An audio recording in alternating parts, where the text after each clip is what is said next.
Back when I first got into audio, especially during audio school, the #1 rule that was drilled into my head was never clip. Clipping your mix, cardinal sin. So I did everything I could to avoid it. Limiters, compressors, you name it, I used it. But then something clicked when I realized the pros weren't always avoiding clipping like me. They were actually strategically using it on purpose. Right? Now, I'm not talking about clipping your mic signal at the interface. That's still a no-go. You don't want to do that. I'm talking about using clipping as a deliberate tool in mixing. And the wild part is some of the punchiest, most exciting, loudest mixes you've ever heard are being driven by clipping. Game changer is a word that gets thrown around way too often these days. But if there was one thing I genuinely wish someone told me sooner, this video would be it. Because clipping, when used the right way, does something magic to your mix. And when you first learn about it, it's one of those aha moments. There are even plugins for this made specifically to clip your audio to make it easy to start doing this. So if you want punchier, fuller, louder mixes that jump out of the speakers, watch this whole video. So by the end, you have a deep understanding of how it works and how you can start using clipping yourself. Plus, I've got a bonus gift to give you at the end to help you get started. So what is clipping? What is a clipper plugin? How does this all work? Let's dive in, friend. Clipping and limiting are two types of essentially transient controllers that mixers tend to use. Now, clipping and limiting are different. This, for example, is a clipper. A limiter looks like this. I have an example song right here. And these words keep sneaking. You can use that limiter to drive the volume up. And these words keep sneaking. And squish down dynamically the peaks. See how that is squishing down the peaks? And these words keep sneaking out. So these are called transients. See all this information here? Anytime there is a peak at the start of a note or anything like that, that's a transient. So look at this right here. See that? That's a transient. This is a transient. The little starting point is the transient. Okay? And so through a song, you have lots of transients, and they typically occur on drums. Anything punchy and abrupt will create a transient. And what a limiter does is allows us to grab those transients, push volume out of our mix, and squish that up against a threshold. In this case, with a limiter, we're pushing it up to 0, and once it hits 0, it's going to be squishing that down. And what that does is compress and make smaller the dynamic range. So the distance between where the loud part is occurring and where the quieter part is occurring is getting smaller because we're squishing it all together with the limiter. Now, why did I give that explanation about a limiter when we're talking about clipping?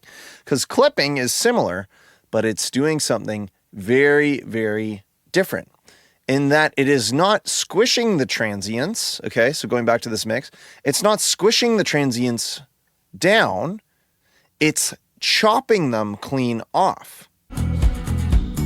So these are the transients. You're hearing that kick drum there. See that? That's the kick drum. Now with a clipper, we can, as we bring the volume up, okay? Once that hits against that 0 point, something is occurring there. Do you see that? But it's not limiting. It's not using an attack and release and ducking it out of the way and squishing the top of that transient back down in with the rest of the signal the way the limiter was. It's not squashing it. It's doing something different. It is clipping it. It is cutting it off. Think of like a hair clipper, right? You're getting a haircut and you put the clipper on, and any hairs that are too long are getting clipped off at that clipping point. So that's the idea. A clipper of audio transients. Now, the really, really interesting thing with clipping is we don't have to also drive the gain up to some clipping point. We can bring that clipping point, which is right here at 0 currently, we can bring it down. See that? And we can actually bring the clipping point towards the transients. See this? There we go.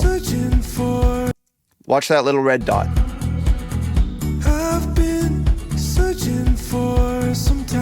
So I'm clipping here. Now, why do we want to use a clipper in many cases? Well, a clipper, when used gently, and especially in the most common way that we're going to be using it, is to clip off transients transparently. With a limiter, we're squishing the peak of the signal back in with the rest of the signal, reducing dynamic range. This will make a mix less punchy as it gets louder. With a clipper, once we clip, we're not squishing the transient back down in with the rest of the signal. We're cutting it clean off, which allows the signal to retain its punchiness because we're transparently clipping. Now, what's going to kind of blow your mind here, let's actually go over to these drums. So I got some drums here.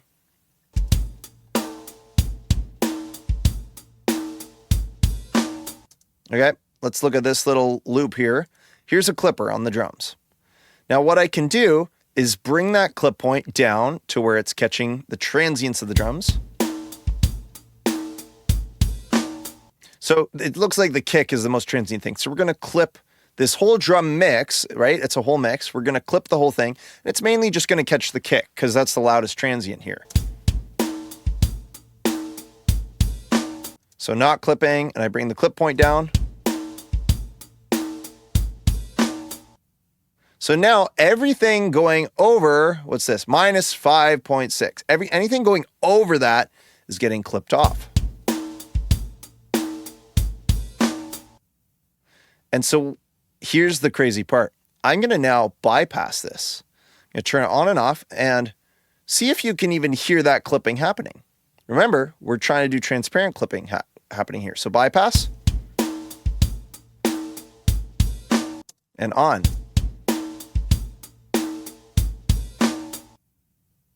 You don't even hear a difference. You don't even hear a difference. Let's do it again. Clipping on, clipping off.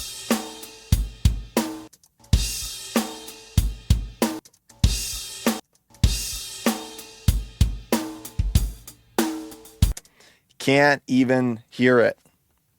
And if you can, it's not noticeable at all in the way a limiter would be.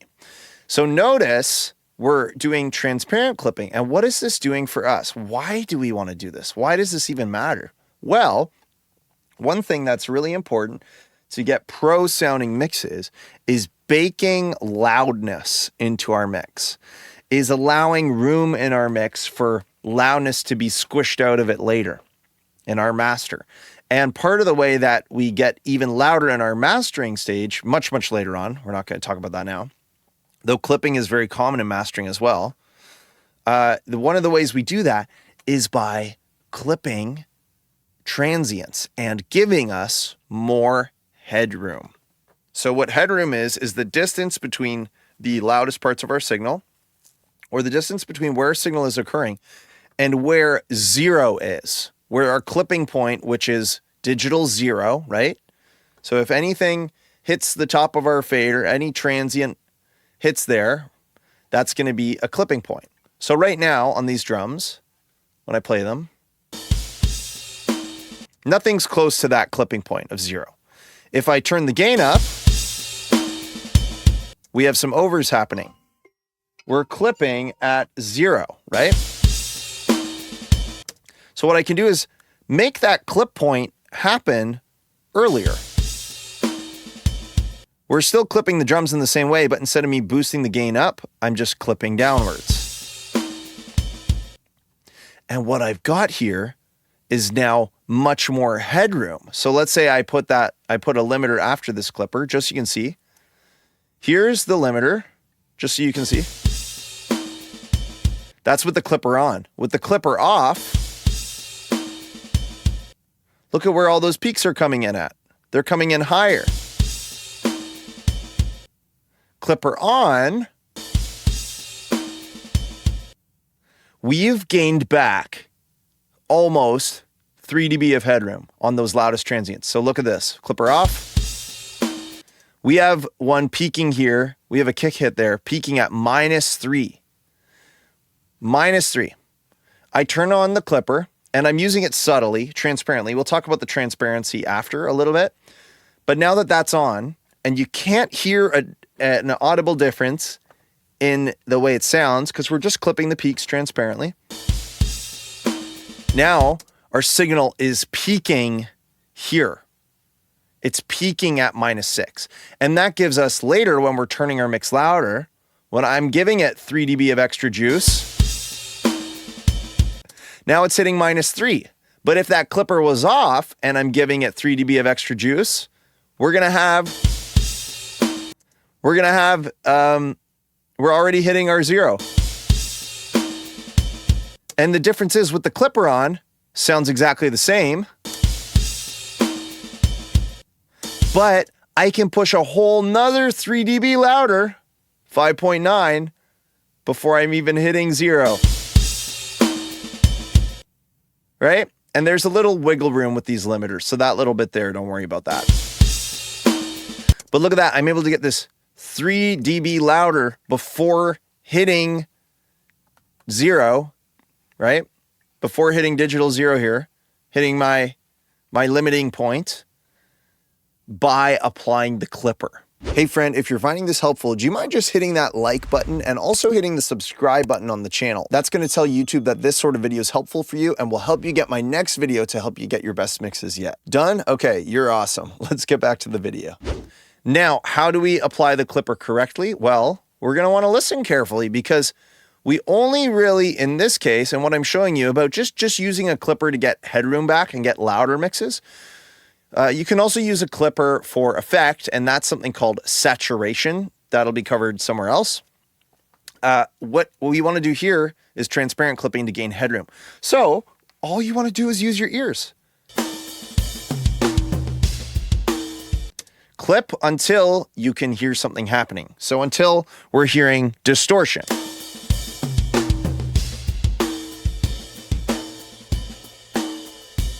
Do you hear that distortion on the kick? We're clipping way too much.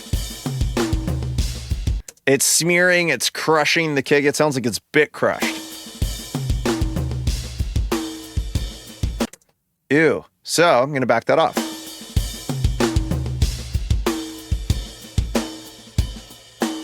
And that's still too much to me. That's still doing too much. All we want to do is take the peaks.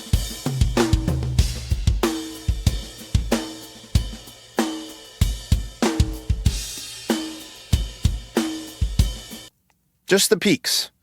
Some things are getting clipped, some are not. We're not clipping at all. So we want to stay in that zone where when we hit bypass, we don't hear the clipping.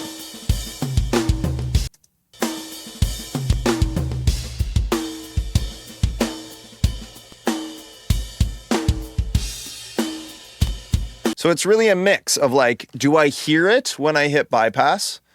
And also visually, you know, we're supposed to mix with our ears, not with our eyes, but visually, when you look at this, you can see that it is catching every transient, and it's probably just going to be a bit too much. We don't need every transient. We just want the loudest ones so we can get some extra headroom out of these drums while keeping it transparent. The less clipping you're doing, the more transparent it's going to be. You see, as soon as I bring it down, we start getting that bit crushing sound. Now you can use intentional clipping to create saturation. So right now in this clipper, we're just hard clipping. This will create a soft clipping curve for us. So the degree of soft clipping, 1%, all the way to max. And as we soft clip, it adds saturation. See that word saturator there, right? So let's turn this on. We're clipping a little bit. We're clipping a little bit here. Now I'm going to turn on the saturation, and you'll hear a bit of like an analog crush and crunch and being introduced here.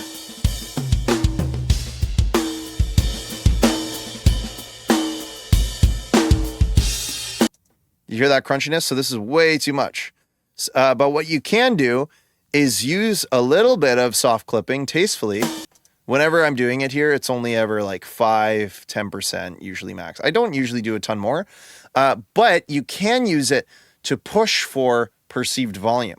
So this is going to give us a bit more perceived volume, but also it's going to, at some point, distort and be way too much. Hard clip is removing that entire soft clip saturator knob at all. So this is the same as what we've been doing this whole time. transparently clipping off the peaks. So hard clip is very transparent when you're using it just for clipping. If we hard clip and crush the signal, obviously it's going to sound terrible, right? You would think hard clipping would be the one that sounds like it's super, super aggressive or something, and it's super obvious to hear the clipping. That's not the case. That all is a factor of how aggressively you are using the clip fader here. So typically when I'm doing transparent clipping, I'll just stay on hard clip, because as soon as, and by the way, all of these settings, soft clip classic, all of these settings are already on hard clip when they're set to minimum. That's hard clip. See? We have a hard knee. This is called a knee right here. See how it kind of looks like a knee? It's just a bend. It's a joint, right? And this is getting to be a soft knee. So analog gear, lots of analog compressors will introduce some soft knee saturation, soft knee compression. Saturation, analog saturation is just soft knee compression. That's all that is, saturation. Now, a couple things to keep in mind when you use clippers. Oversampling, typically, I like to have at a higher level. The higher, the better, right? The higher, the better job the clipper is going to do. It's just better resolution on the clipping and better performance. Now, if you get into super high values, it's going to take more CPU. I don't find that these values have ever really been necessary for me. Like, I don't care about those. It's not a big deal. I just always go with about 16 oversampling. And I know that's a safe zone where it's not too hard on my machine, but it's also going to just be doing a good job with the resolution of the clipping. So that's how I'd set up this clipper, just shaving off those transients to give us more space for the purpose being headroom. If you enjoyed this video, I have something I think you're going to enjoy even more. It's my home mixing cheat sheet, and it is free for you today. To download, the link is at the top of the description. What is the home mixing cheat sheet? It is my go-to settings for EQ, compression, and even possible effects like this for all sorts of instruments and all sorts of elements in your song, from vocals to guitar to drums to bass. It has everything you need to get a great starting point sound for your mix. And when you grab that free cheat sheet, I'll give you all the information on how my mixing mentorship works too, so that you can find out if it's a good fit for you. Other than that, friend, don't forget to hit the subscribe button, hit that like button if you can. Happy mixing, and I'll see you next time.